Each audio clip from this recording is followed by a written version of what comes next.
Good evening. This is John G. Presco coming to you live from Springfield, Oregon, and this is the War Room. I gotta say that with that Prussian, got Prussian ancestors. The War Room. This is the War Room. Welcome to the War Room.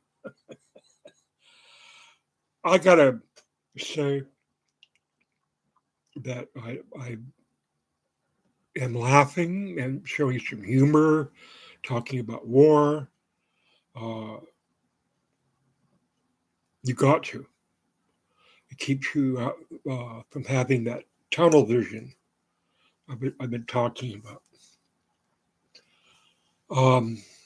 Wow, I just listened to Don Lemon and CNN and their amazing reporting. He's over there. CNN's over there. And I'm seeing some horrific uh, images of what I believe is terrorism. I declare right now that Putin and the Russians that are doing his bidding are on par with ISIS and bin Laden, and they're terrorists. They're doing to Ukrainian people what Al Qaeda and bin Laden did to us when they drove planes into the trade towers and the Pentagon, and they were heading for 3 Mile Island, a nuclear reactor, when the passengers rose up and they stormed the cockpit and they stopped the plane that went plummeting into a field uh, in Pennsylvania that looks very much like the landscape of Ukraine that we're seeing. And this is what we're seeing with the Ukrainian people, the whole world. What happens to a people that makes them stand and fight? Like the Ukrainian people are fighting. What happens? And I'm going to have to go back and catch up. I don't have any time. I work almost 16 hours a day now. Go back to my videos and describe what I believe was that very, very, very hour where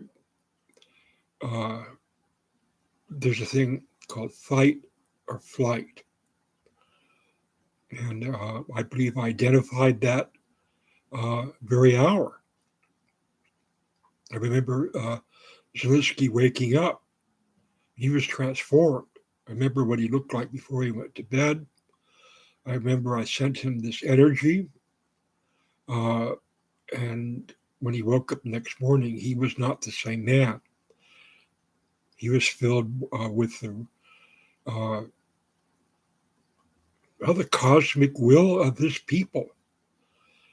If you read your Bible, you can see this being described. People call it holy book. I mean, it's holy war. That book is. I spent 2 years tracing the battle of King Saul and David that was going on with the tribe of Benjamin, tribe of Judah. It was just absolutely amazing. And I still promised to write a book on it, but it took me 2 years. And I didn't go anywhere. I didn't do anything. Marilyn Reed would come by and get me a couple times a month to go out and walk the dogs. And I was trying to stay focused. And it's the most extraordinary thing. And I don't think a lot of these devout Jews with those curls and those hats, and now they're doing their crazy dance, all male crazy dance. They don't get it. They don't see it. And okay, well, I'm not going to go there because we're going to be talking about the battle of Charleston, or the unbattle of Charleston.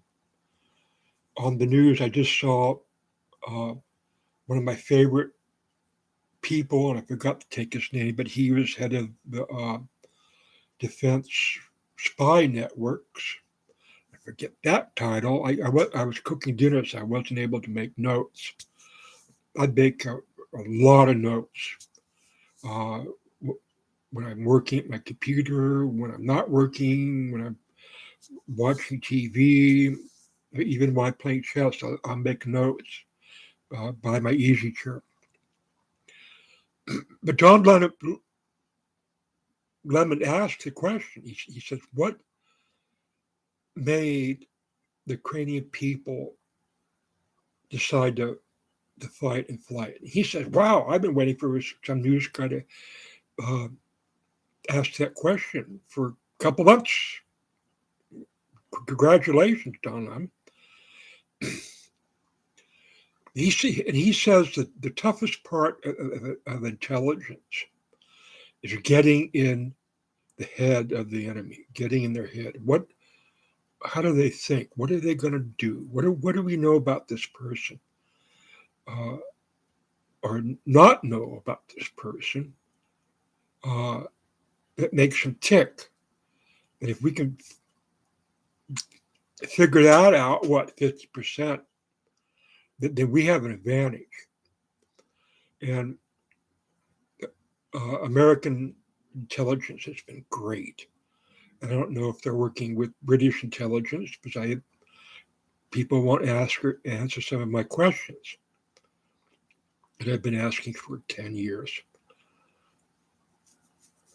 But this is why I created my spies, Victoria Rosamond Bond and Miriam Starfish Chrysling, as women, young women, because young women control the internet. They control TikTok, they control Twitter, Facebook. They control a lot of what the men or young men have to say. They're going to be mothers. Half of them are going to be single mothers. So when I created Starfish, made her a Russian from Kiev, relatives were Vikings from Kiev, and if you know about that history, you should, because it's going to transform the world. So I made her basically a psychotic lunatic, very volatile, very unpredictable, and what made her tick was very interesting to BAD, and I forgot what BAD stands for. The Bureau of Anarchist Dimwits. I don't know. I'll work that out. Maybe do a whole show on that. So I had heard this person whose name I can't bring up right now. I'll have to go through the CNN videos and post on it tomorrow. But how do you get into another person's brain? And this is what we hippies did.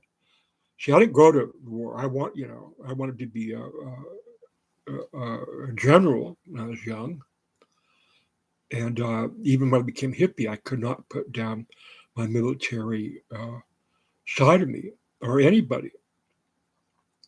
And so the tactics that the so-called left liberal hippies came up with to fight the U.S. Army and U.S. intelligence and FBI that was after us, and they were after us. They wanted to destroy us because we were against the war in Vietnam.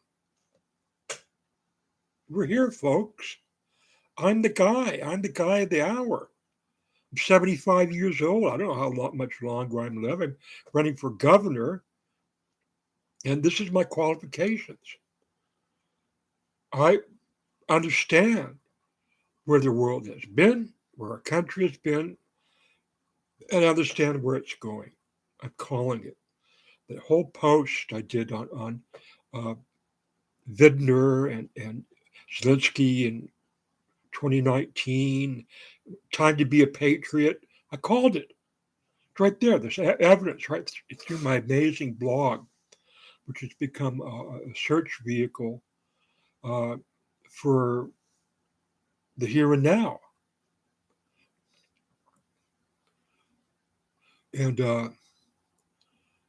okay, so let me show you something here. See, that's me right there. That's my gang, the Cheetahs. They're all a year younger than me. And we took on this gang right across the valley there on the hill, the Crybabies, which we whipped all the time. Now you can see that I've got the perfect stance. You know, everybody else is kind of zigzag and crooked and stuff and not grounded. You know, they got to be Ralphed, military, Ralph. But I really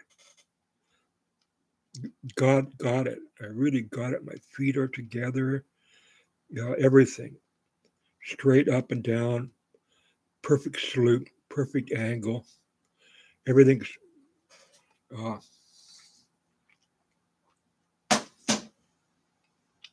military.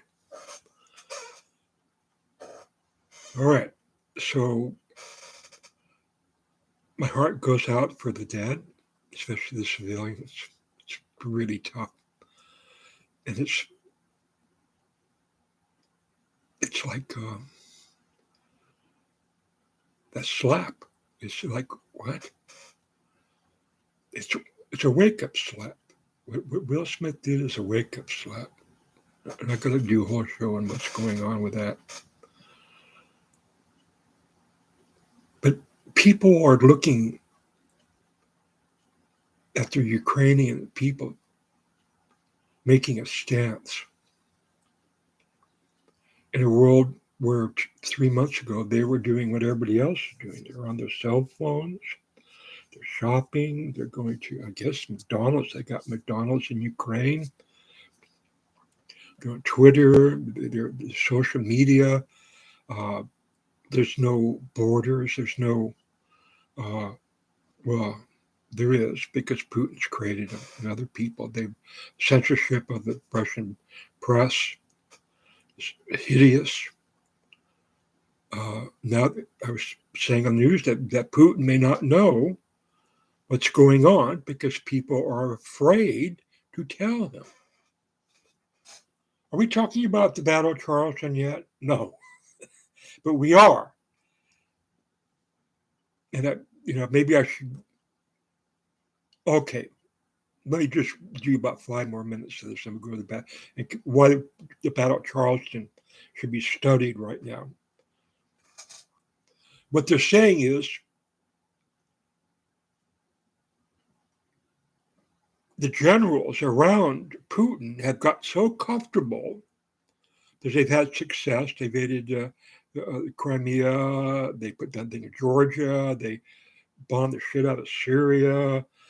They bombed the Chechen people the same way they're bombing the Ukrainians, and they've had military success. And so the generals and the people that Putin gathered around him have been weeded out. See, when someone has success, like they tend to want to fortify their success. See, what am I doing? I'm doing this, the tunnel vision. See, whereas before you had all this military success, you had a good sampling of military expertise. But when you start believing in your own propaganda, you're a dead man. You are a dead man.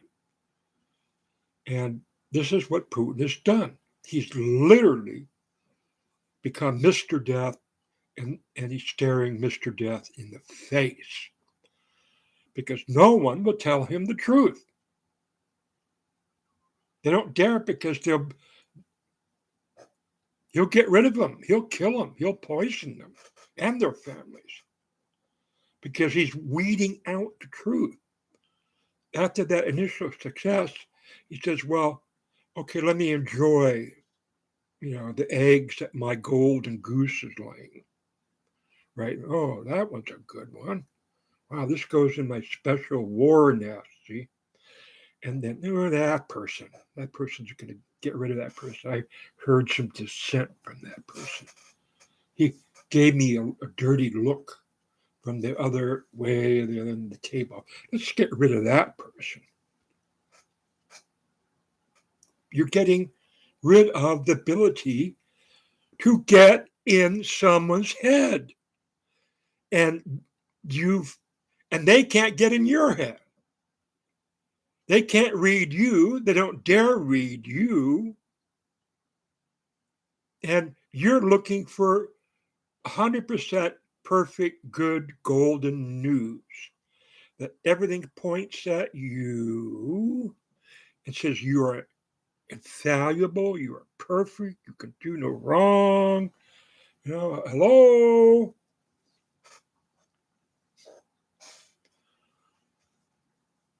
I heard on the news that some Russians, I missed the main thing, are shooting down their airplanes. What is that about? Well, let's see. Imagine that you're been conscripted and you believe that in Putin's propaganda, but now you're driving through towns that are devastated, like what Hitler did and what the Allies did in Dresden and Berlin to kill the Nazis, level these cities. So there you are driving through these cities and you're seeing this absolute ruin, and you were told you were just there to have the coward Nazis flee from you, and then you'll get out of your tank and shake the hand of your brother Ukrainian, and then the priesthood will bring in their clerics, with their propaganda schools, and all wrong-thinking people will be weeded out, and replaced with just good-thinking people, perfect-thinking people. That's what we want. We want perfect things to happen to perfect people because we follow a perfect God, and God's will be done. And we won't get right now to why the Republicans have been following Putin for quite a while. Well, I saw some old footage of him celebrating his war and victories in Georgia and stuff, and he's using biblical messages. He's giving biblical message that this is a spiritual intervention here or something. And the Republican evangelical, wanky, are going, oh my God, we can use him against the evil Democrats. We got to get Putin, this perfect war machine, on the side of the Republican red states, to rectify the Civil War and give the red states a victory over the North. Yeah! Oh gosh, this is so good. How wonderful. Oh, Vindman, he's testifying, he's saying Trump really screwed up the Ukraine back in 2014. Get rid of them, and they tried. It's all luckily that's all on television. So let's get to Charlestown. But let me see these. See, this is why I could run against Trump. I don't think any white man in America can. What does that look like, folks? Huh?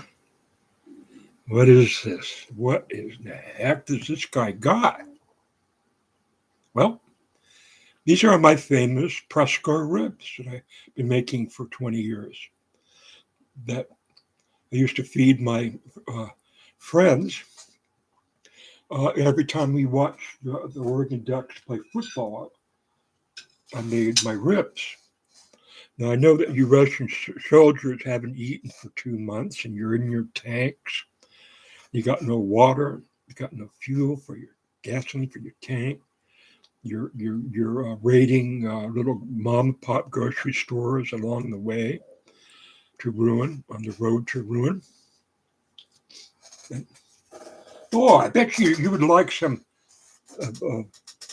Johnny Oregon's special country ribs, baby back. See, would you like some of that? Yuri Ivan Ivanovich, would you like some of my ribs?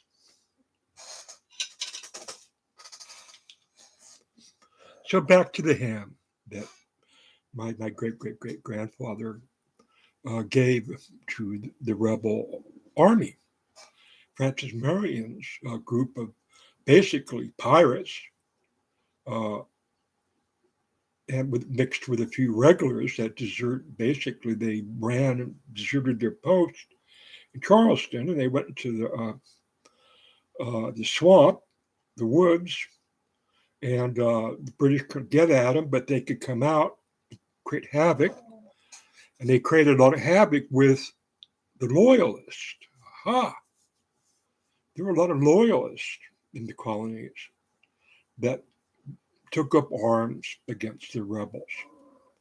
And the Cherokees, they also fought for the British because the Rosamond Hodges family were fighting with them for the land around South Carolina.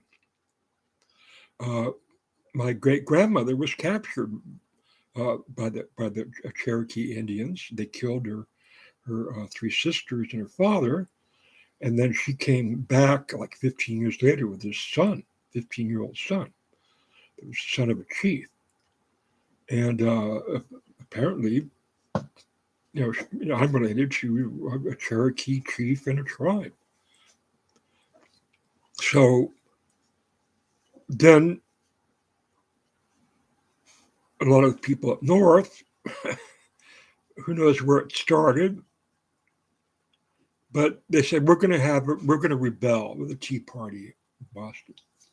We're going to rebel. We're going to throw off the shackle of British servitude. They're taxing us again way too much. We're just indentured slaves again, and we don't want to be indentured slaves forever. So we're going to rebel and start our own country. The South agreed to this. People in South Carolina were prosperous, especially in Charlestown. They had a lot of money. They had a lot of slaves. They had a lot of commerce. They had ships.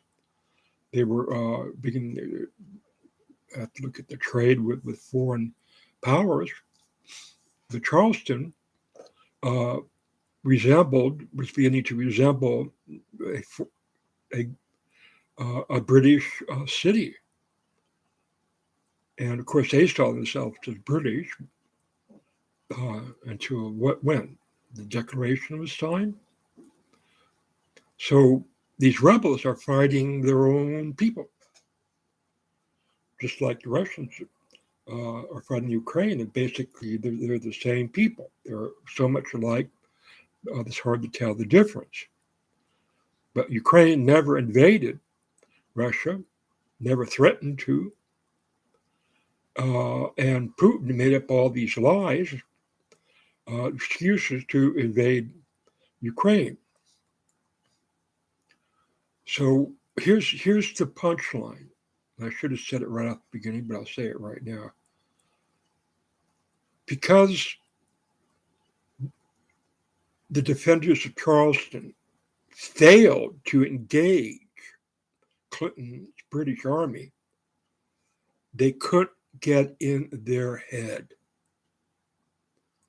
They couldn't read them. And that's what you do after the initial battle or contact with the enemy or two. And Clinton had been stuck out at sea for 30 days, took 30 days to leave the Debacle, New York, where basically the British Army was defeated and British Navy. And so they had one last chance to keep the colonies, under their control as part of the British Empire. And that's why they attacked Charleston. And everybody knew that was coming. Everybody was getting prepared. There were a lot of arms and cannons. And all that was lost, all those cannons. It was frightening. They were the most powerful weapon in the world. And then the other ships, troop ships, come the most deadly military, the Red. Okay, here. The Siege of Charleston. According to Wikipedia, the Siege of Charleston was a major engagement and major British victory in the American Revolutionary War, fought in the environs of Charlestown, the capital of South Carolina, between March 29th and May 12th, 1780. Okay. So you have the British Parliament. The people that make up the British Parliament are the Lords of Britain. When you look at the system set up around the royalty, you become a lord if you're making a lot of money for the Queen and the King. This is a system. I hate that when that happens. The Norman system of rule. William the Conqueror and his sons made castles, and they set up these fiefdoms, and they controlled the Celtic people. And so the Lords of Parliament have these great estates, big castles, Downton Abbey, like that. And they got businesses all through the colonies. They're raking in money from India, China, and the Americas. And this is how they're paying for the upkeep of these castles. So they have sent the Puritans. Well, no, actually, they didn't. Well, the Puritans came, but they were investors of Windsor. That's another story. But the British royalty did back these expeditions to the New World and set up colonies. And they did not do this for freedom of religion. They did not do this to destroy atheists. Well, the Native Americans were atheists, but they never grow up with that. But there weren't communists, Democrat, liberals to overcome.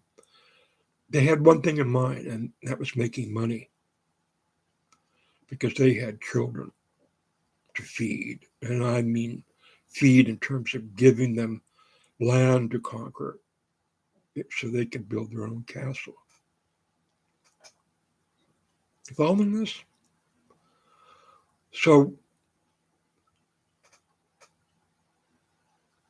Clinton couldn't get the enemy to stand and fight. And he'd been at sea for a month, and he lost most of his cavalry. He's got to there he is sitting there on the outer harbor of Charleston. He knows about the bar and how hard that is to cross. He can see the lights of Charleston, or even the city itself. And he's looking, well, where are the defenses? Now, where are they? Where are the defenses? He hasn't, he's behind schedule. He hasn't had time to put spies out there. The Lords in Parliament are very, very anxious because it looks like they're going to lose money or lose the colonies and the taxes. That tax revenue is going to England to pay for the castles and the government. So by not engaging the enemy, what I have concluded after looking at this for several years is that was the best thing that could have happened. Because when they finally did, and they finally beat them, they didn't beat them, they didn't fight them. They did everything not to fight the British. And this is the opposite of Zelensky. They just felt that they had too much at stake. They couldn't, risk their ships. They needed it for their commerce. I mean, they were thinking, along the lines of the loyalists, that they had it pretty good compared to what was sitting out there in the harbor, these men of war and this incredible army. So Clinton was able to go here and there, and they were hiding up this river, and they were, come on, fight me, fight me, fight me. And they gave up, and he captured all these cannons and all these horses and all these rifles and stuff. And he probably sent out a message, hey, victory is ours, one of Lord Clifton, is reading, and this is from my cousin Admiral Kitchen in the colonies, and victory, they taken Charleston. Charleston is ours, and Well, how long did Well, a couple of months later, they're saying, "Oh, this is from my Clinton has been sent home. He's in disgrace. There's some rebels out there in the swamp that are creating havoc. They're killing the loyalists, destroying them, burning their barns, and they're killing the slaves who were set free by the British. And they're even being very unmerciful upon the loyalists and probably the Cherokees and the blacks."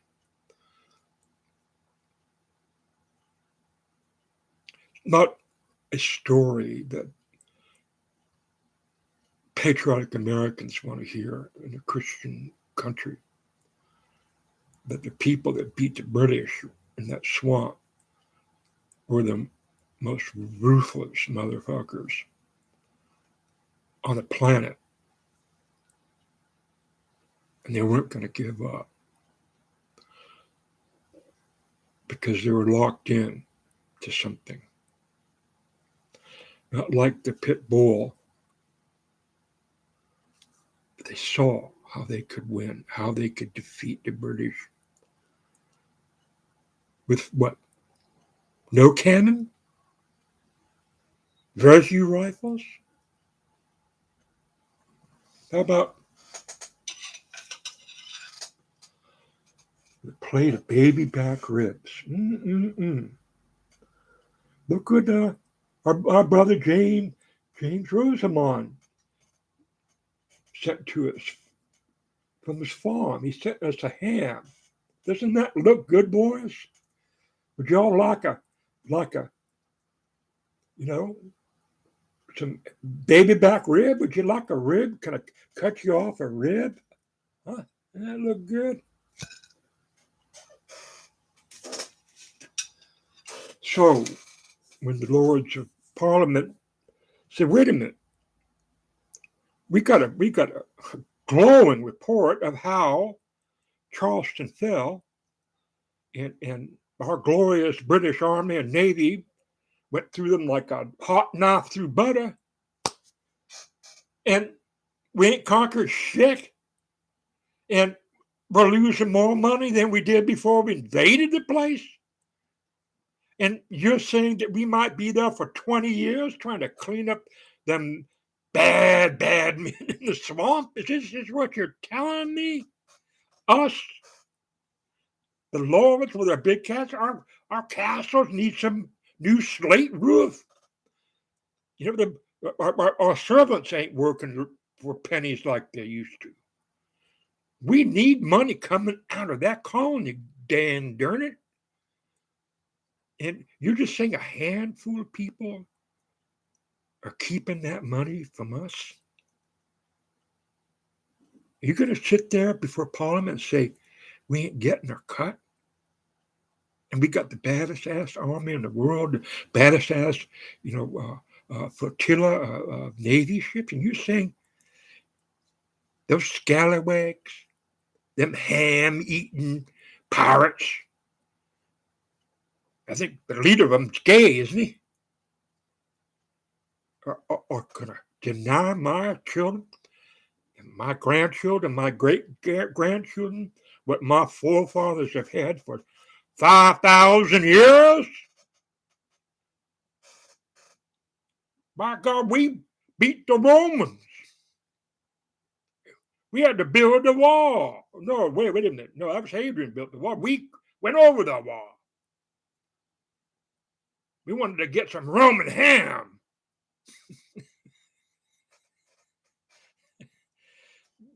We are living truly in a historic time, people. Absolutely historic time. And yes, I'm sorry that so many people are dying. It's really horrific. And we have to put it in the right perspective now, because this could be the turning point of history. Putin had his hand on the throttle, the turning point of history, and it only had one gear forward and roll over people on their rights, crush their press, indoctrinate their children.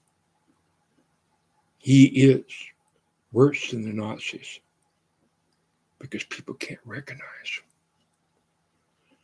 Until Zelensky says, I ain't taking her right out of here. I'm staying and fighting for every inch of my people's country. And now 70% of Ukrainians say, we're not going to run. We want to fight. And we want to save every inch of the Ukraine from the dirty bastard Russians. That's what they're saying. And that needs to be studied. Because there were just a few people.